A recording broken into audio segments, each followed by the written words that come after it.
Hay una anécdota que creo que es una historia real que tiene mucha verdad, contiene mucha verdad. Un granjero fabricaba grasa para su tractor y su pequeña maquinaria agrícola, para su respectiva finca. Como él estaba disconforme con la calidad que le ofrecían los comercios locales, comenzó a experimentar con sus propias mezclas y finalmente llegó a una grasa propia, aún sin marca, pero que él consideraba que tenía una calidad satisfactoria. Pronto los vecinos de la granja comenzaron a pedirle parte de esa grasa porque era de calidad superior. Los vecinos también tenían tractores y pequeñas maquinarias agrícolas. Estos pedidos los llevaron a aumentar el tamaño de su proyecto de fin de semana y en poco tiempo también se convirtió en su trabajo durante toda la semana, de lunes a viernes, y comenzó a comprar maquinaria para fabricar grasa. Con el tiempo, las ventas del granjero crecieron tanto que dejó la agricultura, dejó su finca para dedicarse a producir grasa tiempo completo. Y luego sucedió lo que nadie notó, pero que si lo hubiesen pensado era predecible, que mucha de la grasa que el granjero producía tenía que ser usada en las miles de piezas móviles de su planta. O sea, la grasa que producía empezó a consumirla intrínsecamente él mismo. Sus propias máquinas utilizaban la grasa que era para vender, o por lo menos un gran porcentaje. Y pronto llegó el día en que la grasa no pudo satisfacer las órdenes externas y quebró, porque la consumía la propia planta. Y esto me recordaba, esto que se usa mucho en términos de negocios, esta historia me recordaba lo que pasa o lo que puede pasar en muchas iglesias, el peligro en el cual podemos caer nosotros como iglesia, que es usar todo lo que producimos para mantenernos a nosotros mismos. Todo lo que producimos, que en un principio era para las almas, para salir, para evangelizar, un día lo empezamos a consumir intrínsecamente. O sea, recibimos de Dios la tarea de llevar el corazón de Dios al mundo y en cambio nos transformamos en una subcultura cristiana donde todo lo que producimos es para nosotros, para retroalimentarnos nosotros. Entonces crecemos, pero al no reproducirnos somos como esas ovejas gordas que nunca tienen cría, pero que tampoco se pueden mover mucho, pero siempre reciben y beben y comen y reciben y se alimentan y nunca dan. Y cuando el aceite no sale, se pone rancio. Cuando las vasijas no se vacían, no hay una retroalimentación de aceite. La unción tiene que vaciarse para que venga una unción fresca. Cuando uno da, uno recibe, pero si uno deja de dar, hay un momento que no recibe más. Fabricamos grasa para nuestras propias máquinas y perdemos la percepción de para qué estamos, de cuál es nuestro propósito. Ahora, cuando yo voy a las Escrituras, yo veo muchos detalles de los primeros años de Jesús. Lo encontramos por primera vez, luego de ser un bebé, lo encontramos a los 12 años en Jerusalén. Las familias de Nazaret en Galilea viajaban en caravanas para las Pascuas, para las festividades. Solían hacerlo en grupos familiares. Así que cuando María y José pierden de vista al niño, no eran que eran padres desalmados o despreocupados, sino que ellos consideraban que en un carro más atrás, en una carreta más atrás, debería venir Jesús con los primos o con los amigos, porque todos iban juntos. Era la particularidad de decir, vamos todos de fiesta a Jerusalén, y ahí estaba Jesús cuando recuerdan ustedes el incidente de que él se mete en el templo. Luego de 3 días se dan cuenta que Jesús no está con ellos, lo empiezan a buscar por todos lados los padres y lo encuentran con 12 años asombrando a los maestros de la ley. Allí su madre, preocupada, le dice, ¿por qué nos haces esto? Nos llenaste de angustia, Jesús. Ahí está alguien retando a Jesús, ¿vieron? Pero Jesús, ¿qué te dije? Nos llenaste de angustia. Tu padre está como loco cuando llegues a casa. Y él dice, espera, ¿por qué me buscabas? ¿No sabes que en los negocios de mi padre me es necesario estar? Es así cuando uno ve que un niño de 12 años, aunque no tendría la revelación absoluta todavía quizás de la cruz y de lo que vendría hasta tanto sea lleno del Espíritu Santo en el Jordán junto a Juan el Bautista, él ya tenía clara su tarea desde el principio, sabía cuál era su llamado y ese llamado trascendía todo lo demás, su carpintería, sus amistades, incluso las expectativas de sus padres, porque es muy fácil mezclar nuestro llamado con nuestra profesión, con aquello que hacemos. Tu profesión es por lo que se te paga y tu llamado es para lo que fuiste creado. La profesión es aquello por lo que se te paga o el oficio. El llamado es aquello para lo que fuiste creado. A veces coincide, y afortunado eres por Dios si tu profesión coincide con lo cual fuiste llamado, pero a veces no. A veces, como Pablo, vas a tener que fabricar tiendas, carpas para los romanos para poderte hacerte el sustento y mientras continuar con el llamado de ser apóstol. ¿Me están siguiendo? Porque esa dicotomía es la que no manejamos a veces en la subcultura cristiana. Y decimos cosas, estoy orando para servir tiempo completo a Dios, pensando que aquellos que tienen un salario de la iglesia necesariamente son más santos, más llamados o más ungidos que aquel que tiene que ensuciarse las manos toda la semana y después venir, ponerse un traje, ponerse una falda bonita y servir al Señor aquí como mujer, como lo que sea, y piensa, ¿por qué yo tengo que vivir en ambos mundos, en el secular y en el cristiano? Si acá es donde me siento más cómodo. Es cierto, pero una cosa no quita la otra. Dios no nos redimió para quitarnos del mundo, sino para que aquí seamos luz, para que aquí seamos sal, para que aquí cambiemos y no ser una subcultura, sino, como dije hoy, sino una contracultura. Uno de los aspectos de nuestra vida, tras habernos convertido, es quedarnos aquí para influenciar a otra gente. Cada uno de nosotros influye en alguien, bueno o malo, llevando personas más cerca de la cruz o más cerca del infierno, pero los influimos. A alguien afectamos en el colegio, en la universidad, en la facultad. Siempre que estamos aquí, estamos influyendo a alguien. Tu manera de sentarte ahora está influyendo en alguien que te admira. Tu manera de pararte, de adorar, influye en alguien. Tu mirada influye en la gente. Jesús lo ilustró así. Él dijo, no se enciende una lámpara para cubrirla con un cajón. Por el contrario, se pone en la repisa para que alumbre a todos los que están en la casa. Y luego aclara y exhorta, hagan brillar su luz delante de todos para que todos puedan ver las obras buenas de ustedes y alaben al Padre que está en los cielos. Esa es la misión. No dice, métanse en la iglesia, que no los vean, no se contaminen, no se junten. Jesús nos recuerda que tal como lo hizo, nosotros tenemos que saber que somos la luz, la sal, una contracultura, no una subcultura. Martin Luther King decía, los cristianos no debiéramos ser termómetros que miden la temperatura política o la temperatura externa, sino tendríamos que ser termostatos que cambian la temperatura. No solo medirla, porque medirla es criticar. Qué mal que está el país, y viste el presidente, y van a hacer un muro, y vamos a hacer túneles, y qué vamos a hacer. Eso es criticar.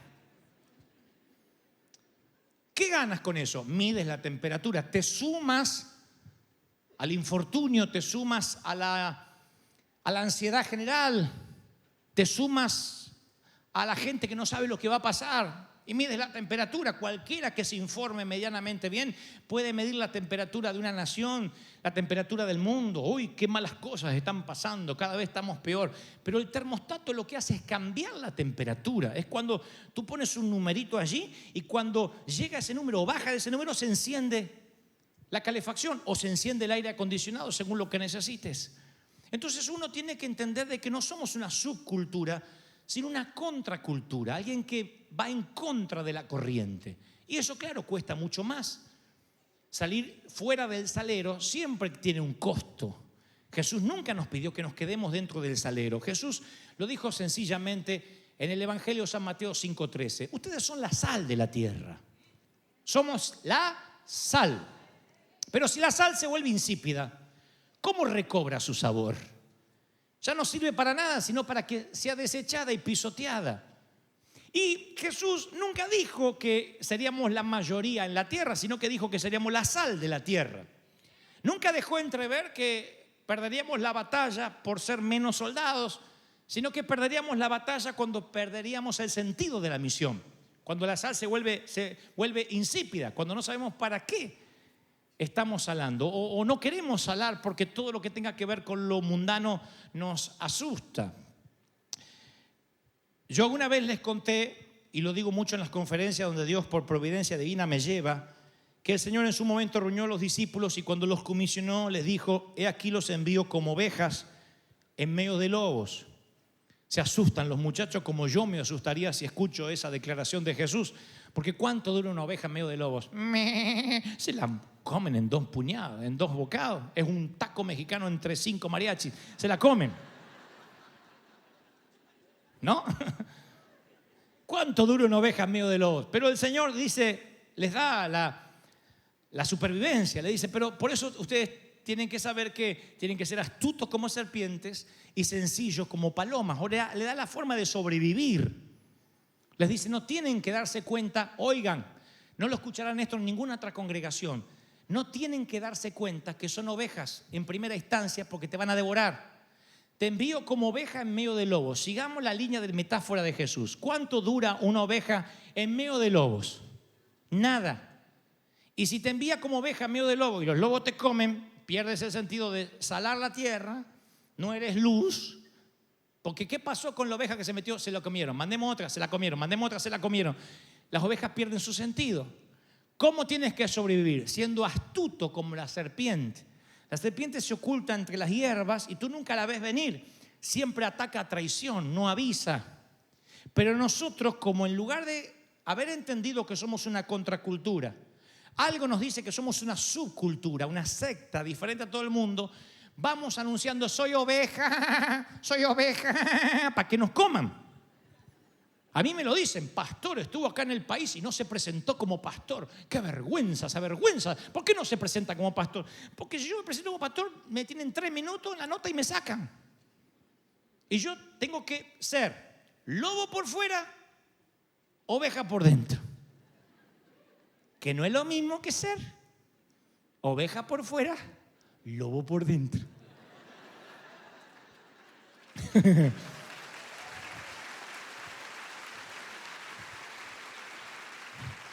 Yo no le tengo miedo a las ovejas disfrazadas de lobos. Le tengo más miedo a los lobos disfrazados de oveja. A los que no pierden la maña, ni las uñas, ni las garras. Pero una oveja disfrazada de lobo es extraordinaria. Y nosotros olvidamos esa premisa que somos ovejas disfrazados de lobos. Lobos por fuera, ovejas por dentro. ¿Qué significa eso? Que por fuera pareces uno más.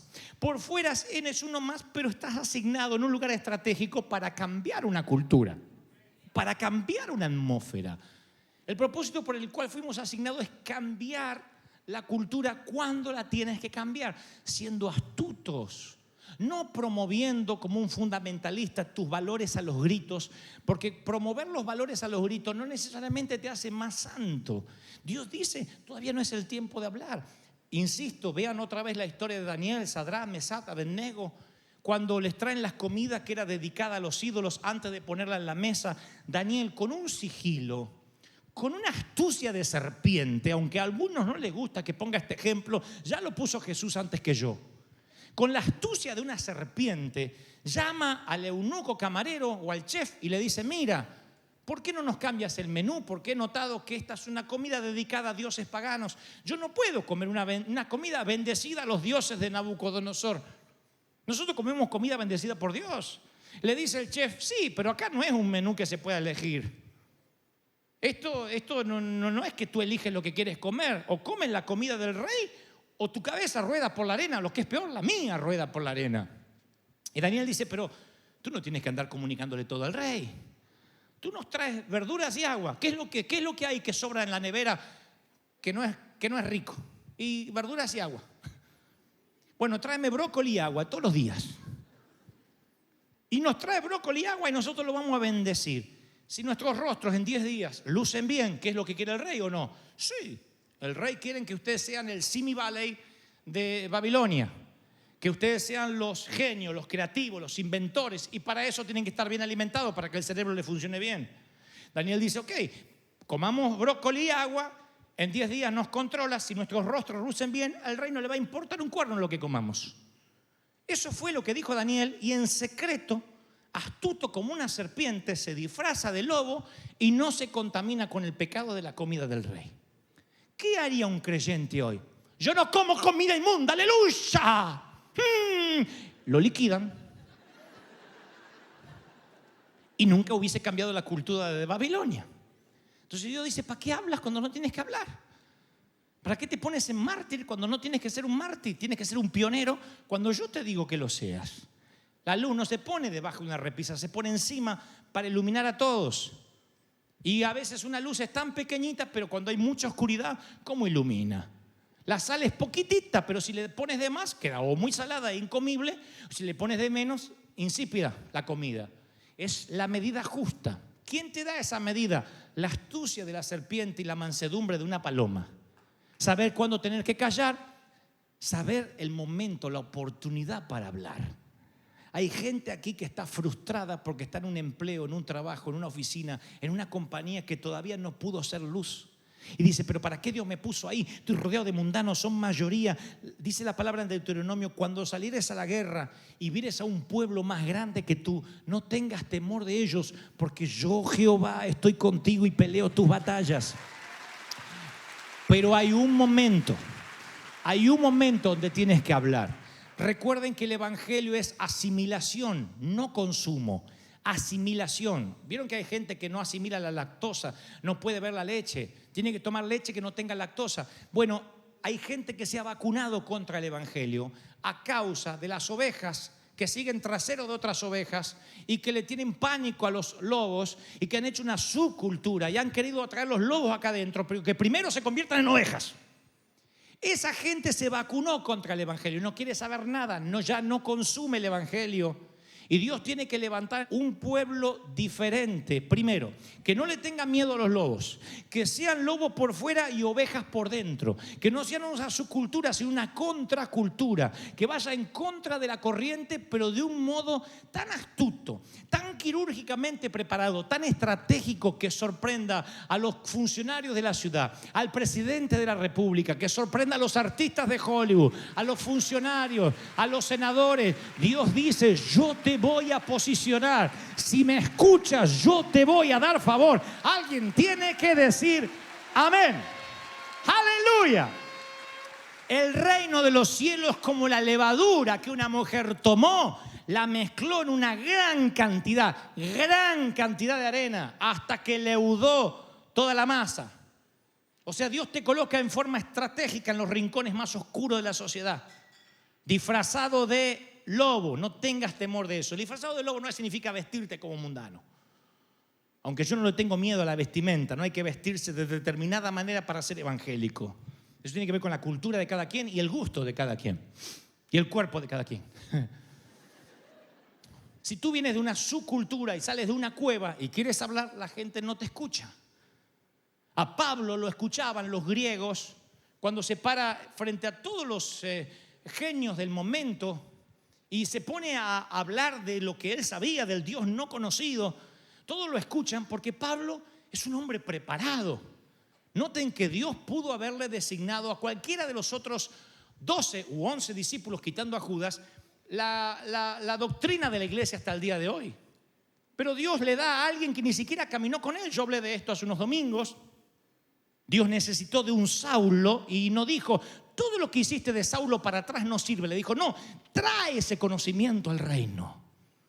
Y ahora, lleno del Espíritu Santo, con nombre nuevo, Saulo de Tarso es el gran Pablo que pondrá los pilares fundamentales para construir la iglesia hasta el día de hoy. Para mi humilde criterio, Pablo es una oveja disfrazada de lobo. Podía meterse entre los romanos, podía hablarle al César, pedía reuniones con el César y se la daban. Para eso hay que tener una plataforma. Por eso, muchachos, jóvenes, estudien, como digo siempre, capacítense, trabajen, cuelguen un diploma en la pared. Antes de ser un salmista, digan, yo necesito algo más que eso. Para que se escuchen tus salmos, primero debes hacer algo que a la gente le importe y que te dé una plataforma para que tus salmos sean escuchados. De otra forma, serás un tocador de teclado toda la vida dentro de las iglesias, dentro de la subcultura cristiana. Yo no quiero morirme siendo un pastor. Yo quiero ser un agente de cambio, no sé, en la política, en las comunicaciones, en donde sea. Aunque digan, dejó el pastorado por un plato de lentejas, no me importa. Yo tengo claro que el Señor nos dijo: he aquí, los envío a los perdidos, a los que no tienen salvación, para dar libertad a los cautivos, ponerlos en libertad y decirles: yo traigo la libertad. Cristo libera. ¡Aleluya! Santo.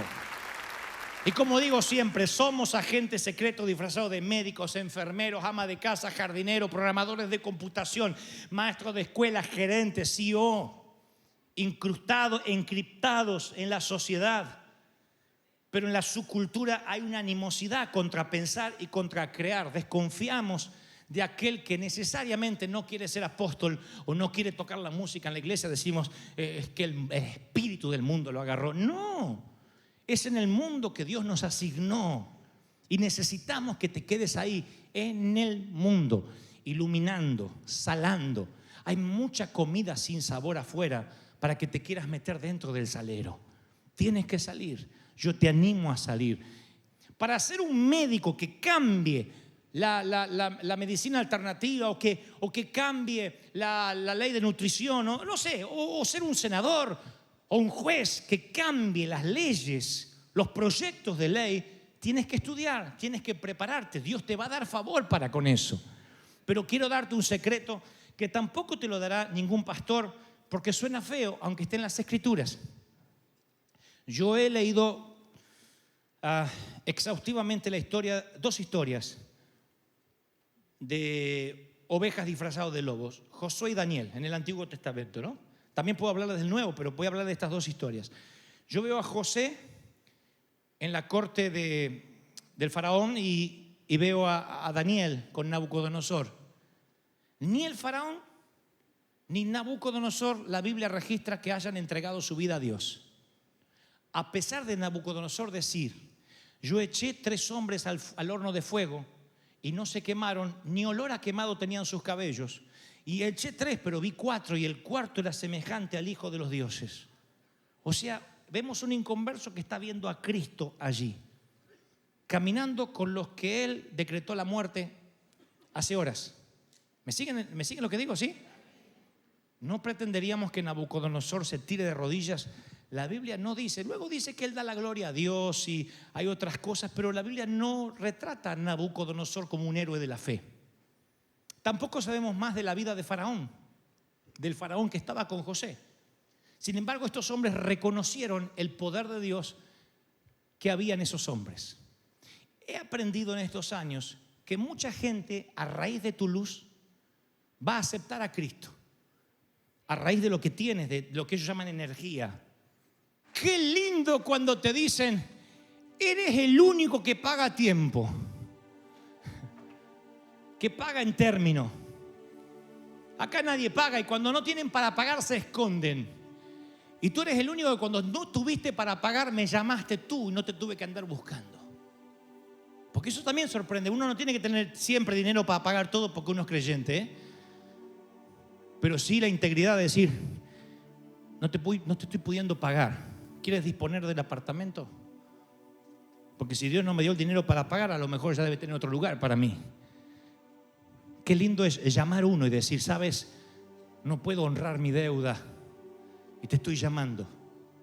Eso ya marca una diferencia en un mundo que el que no tiene se esconde, apaga el teléfono y le dice al hijo: decirle que no estoy.